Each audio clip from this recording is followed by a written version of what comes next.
The forest air was crisp, the faint hum of alien winds brushing through trees with leaves that shimmered faintly under the soft sunlight. Max darted through the underbrush, a lean, agile dog with a dark coat that seemed to glint like polished onyx. His playful barks echoed as he chased after imagined prey, bounding over moss-covered rocks and splashing through shallow streams. He was unbound joy incarnate, the lone streak of life in this isolated corner of wilderness. Inside the cabin, a man sat at a weathered table, sharpening a blade with slow, deliberate strokes. His face bore the weathered lines of countless battles, his eyes cold yet tinged with a quiet calm. He didn't speak much, and he didn't need to. The companionship he found in Max was silent but complete. The dog had been his only solace in years of solitude, a tether to the humanity he'd thought he'd lost. The man looked up as Max bounded to the window, barking happily at his presence. A faint smile, rare, almost foreign, touched his lips as he opened the door to let his companion in. Farther out, beyond the treeline, the crocs were advancing. Hulking creatures with scaled, glinting skin and four glowing eyes, they lumbered forward with a mix of predatory confidence and crude curiosity. Their weapons, sleek and alien, were slung casually across their backs as they surveyed the area. To them, this was sport. Earth was a backwater, an unguarded wilderness ripe for plundering or amusement. "What's that?" one of them asked, pointing to a moving shadow in the distance. "Max." The dog, alert and curious, paused mid-sprint to eye the intruders, tail wagging hesitantly. "Some wild beast," another scoffed, unslinging his weapon. "Might as well have some fun while we're here." Max's bark carried a note of uncertainty, his body tense as the first shot rang out. A bolt of energy seared the air, striking him with brutal precision. The dog let out a pained yelp, collapsing into the dirt.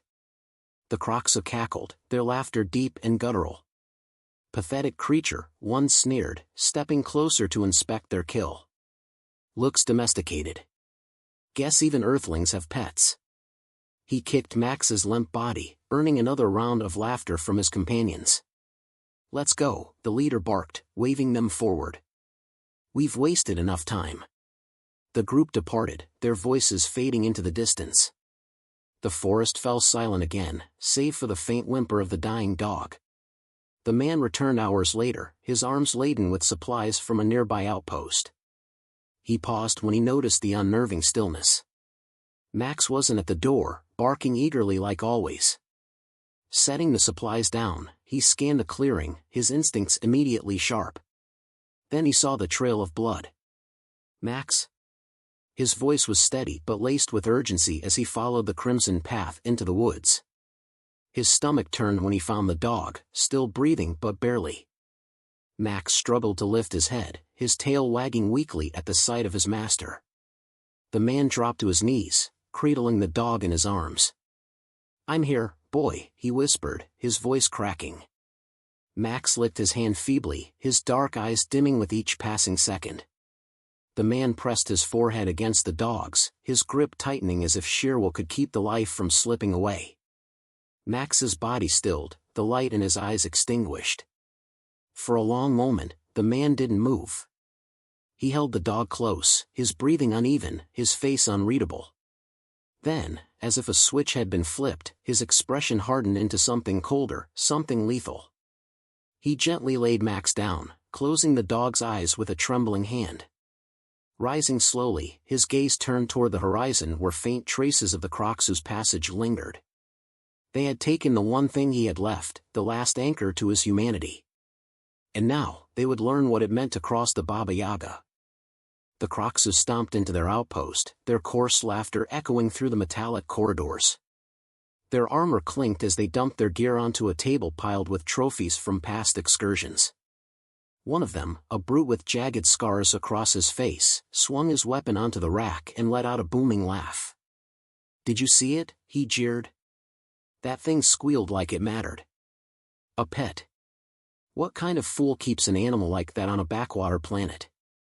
Another Croxu tossed a half-empty container of stolen rations onto the table. "Humans," he said with a sneer. "They're weak. Sentimental about things that don't matter. that's why they're at the bottom of the food chain. The group roared in agreement, their arrogance filling the room. A younger Croxu, thinner and more cautious, hesitated as he slid into a seat. Still, he murmured, his voice barely audible over the noise, we've heard things about humans. Stories. Especially about one they call Baba Yaga. The laughter stopped. The leader's four glowing eyes fixed on him, the air growing tense. Baba Yaga, he repeated mockingly, leaning forward. Fairy tales for cowards. You think some ghost is going to come for us over a dog? The others joined in, their confidence bolstered by the mockery. We've raided human colonies. We've faced their best. What could one man do? They scoffed, their arrogance solidifying into unanimous derision. But the young Croxu's gaze flicked toward the shadows of the corridor, uneasy. Somewhere deep in his primal core, he felt something, a faint, unshakable sense that their laughter might not last. He hadn't always been a myth. Once, the man known as Baba Yaga had a name, though it had been buried under years of blood and silence. He had started as a shadow in the corners of interstellar black markets, a relentless force who carved his reputation in the underbellies of warring syndicates. He wasn't the strongest, but he was the smartest. Patient. Precise. Unforgiving. Entire crews whispered his name before venturing into dangerous territories, knowing that the Baba Yaga was more than a man, he was inevitability. His rise had been steep and merciless. They said he dismantled entire fleets without being seen, left warlords to find their empires burned to ash before they even knew they were under attack. His methods were cruelly efficient, a poison airlock here, a planted device there. By the time anyone realized he was there, it was too late. But the price of his legend had been steep. He'd lost everything, friends, allies, and the remnants of a family he'd tried to protect. The galaxy had taken all of it from him, leaving him with nothing but his reputation and an endless, hollow rage. He vanished, retreating to the edges of space where his name became legend, a ghost story to terrify criminals and children alike. It was Max who brought him back to life. The stray dog had stumbled into his wilderness cabin, battered and hungry, but alive. In Max's eyes, he saw the only thing he hadn't seen in years, unconditional loyalty. It was a bond unspoken but undeniable, and for a time, it gave him peace. But now, that peace was gone, torn from him in the bloodied clearing where his only solace had died. And so, Baba Yaga rose once more. He worked in silence, the cabin's faint light reflecting off the meticulous steel of his weapons. A knife, honed to a razor edge, gleamed as he tested it against the thin hairs of his forearm. Beside it, an arsenal of custom-made tools lay neatly arranged, compact explosives, an energy rifle modified to fire silent shots, and devices that could disrupt Croxacom's systems. Every piece was a memory, a fragment of a past life he'd tried to leave behind. Now, they were tools of reckoning. He moved to a corner where a chest sat, its lock still bearing the scars of years of disuse. With a heavy exhale, he opened it, revealing a black, armor-like suit that had once been synonymous with death itself. He ran his fingers over it, as if reacquainting himself with an old friend, before beginning the ritual of donning it once more. As he tightened the straps and slid the final piece of armor into place, his reflection caught his eye in the mirror. What stared back wasn't a man. It was a force of nature, cold and remorseless. They didn't just kill a dog, he said quietly, his voice low and even. His gaze hardened, the words punctuated by the weight of his grief. They killed my family. He turned, his movements methodical and certain, as he gathered the tools of his vengeance. The forest beyond his cabin lay still, unaware of the storm that was about to descend upon it. And somewhere, far off in the safety of their outpost, the Croxa laughed, blissfully ignorant that their doom was already in motion. The night fell silently over the Croxu outpost, their guards posted lazily at the perimeter. The Croxu were used to ruling through intimidation, they'd rarely encountered a threat capable of striking back. That overconfidence was their first mistake. A faint shimmer moved through the shadows, silent, methodical. The first guard barely had time to draw breath before a blade slipped through the gap in his armor, silencing him. The figure vanished into the dark, leaving only the lifeless body slumped against the post. Within minutes, another guard fell, then another. The alarms never sounded. By the time the Kroxu inside noticed something was wrong, Baba Yaga was already among them. The chaos erupted like a thunderclap. Explosives detonated in key positions, cutting off escape routes and sowing confusion. The Kroxu scrambled for their weapons, but it was futile. He moved with the precision of a predator, striking from unexpected angles and leaving no trace but the bodies of those who dared to cross his path. One by one, he dismantled their defenses until only a single mercenary remained alive, trembling as Baba Yaga dragged him into the dimly lit control room. "Who killed the dog?" The voice was ice, calm and steady, but laced with the promise of violence. The Kroxu stammered, his glowing eyes darting toward his comrades' corpses. It was the hunting party. We didn't know. Names. Locations." The blade pressed against his throat made the request more a command than a question. Within seconds, the terrified alien spilled everything. Baba Yaga listened, his expression unreadable, before ending the interrogation with grim finality. Word of the attack spread quickly. The Kroxu mercenaries gathered at a larger stronghold, their leader pacing furiously as the survivors recounted the ambush. "This is no coincidence," he growled, slamming a clawed hand against the table. "Someone's targeting us. A human." The room erupted in disbelief. "Impossible. No human could take down a team like ours." "Then explain what happened," the leader snapped. "A dozen of us, slaughtered without warning. No alarms, no mistakes. This isn't just a raid. It's a hunt." Unease rippled through the room as the realization set in. Their confidence began to crumble, giving way to paranoia. Guards doubled their patrols. Weapons were kept within arm's reach at all times. Even among the mercenaries, whispers of betrayal grew louder, each of them eyeing the others with suspicion. "What if it's him?" one of them ventured hesitantly. The Baba Yaga. The name struck a chord of fear even in those who had mocked it before. The stories they dismissed as myths now loomed large in their minds. Their leader scoffed, but his bravado felt hollow. "A legend," he barked, but the tension in his voice betrayed him. "This is just a man, and we'll deal with him like we deal with all threats." But deep down, they all knew they were outmatched. The traps they set, the ambushes they planned, it all felt futile against a force that seemed to anticipate their every move. They were fighting a phantom, and each failure chipped away at their resolve. For Baba Yaga, the hunt was not merely vengeance. It was a methodical dismantling of those who had taken the only thing that tethered him to peace. As he moved through the forest, his mind replayed the images of Max, bounding through the trees, the wag of his tail, the warmth of his eyes. Those memories, sharp and vivid, grounded him in his purpose. This wasn't about rage. It wasn't even about justice. It was about making them understand the depth of their crime. Each step he took was deliberate, every action calculated. He didn't fight with brute strength but with precision, exploiting their arrogance and their disarray. They were used to overwhelming their enemies with sheer force, but he fought with intellect, turning their strength against them. He lured them into false security, forcing them to react, to make mistakes. But in the quiet moments between the strikes, his thoughts returned to Max. He remembered the day they'd first met, a scrawny, starving creature who'd shown more courage than any soldier he'd ever known. Max had been his companion, his family, his reminder of humanity. Now, with every move he made, he honored that bond.